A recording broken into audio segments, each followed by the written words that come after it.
as you just heard, lead poisoning can damage the brain for life.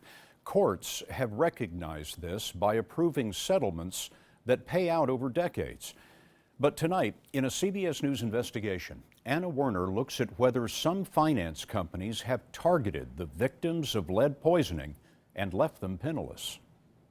31-year-old Crystal Linton was exposed to deteriorating lead paint starting at age 3. She now suffers from irreversible brain damage. I was in special education probably like for a few years and trouble reading, writing. I can't remember everything.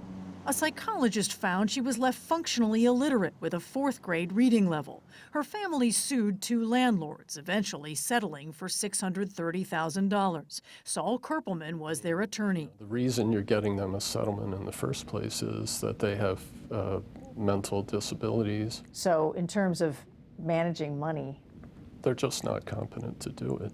To protect her future, the $630,000 was put into something called a structured settlement, where she would get monthly payments over the next 40 years.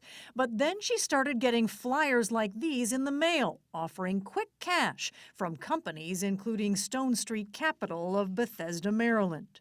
All she had to do was sign some papers and tell a judge why she wanted the money.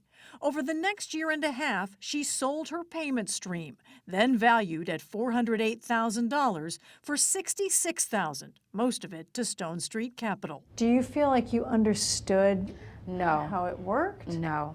So you don't know how you signed away your money, essentially? No. And just like that, her money was gone. It hurt.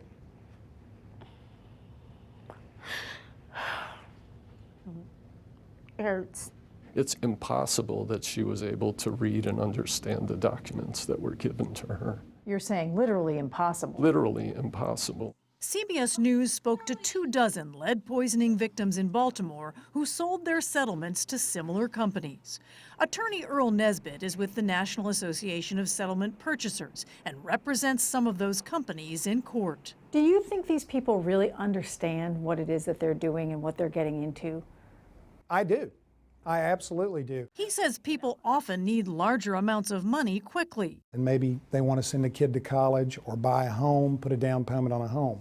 We asked him about Crystal Linton's case. Here's a woman who, in her psychological exam, literally did not know which direction the sun rises. Does that case sound like a potentially problematic case to you? Yes, very problematic. There's no doubt about it. So if you had met with this woman, I would have advised my client we can't go forward with this transaction. But we found the company that did that transaction, Stone Street Capital, is one Nesbitt actually represents in Texas. that was your company. All I can tell you is that should not have happened. Now, Stone Street told us they disclosed all the terms, that Linton testified that she needed the money to keep her car and apartment, and that the court approved the sale. Scott, Crystal Linton says she now has no money and may soon be homeless. Anna Werner with our investigation tonight. Anna, thank you.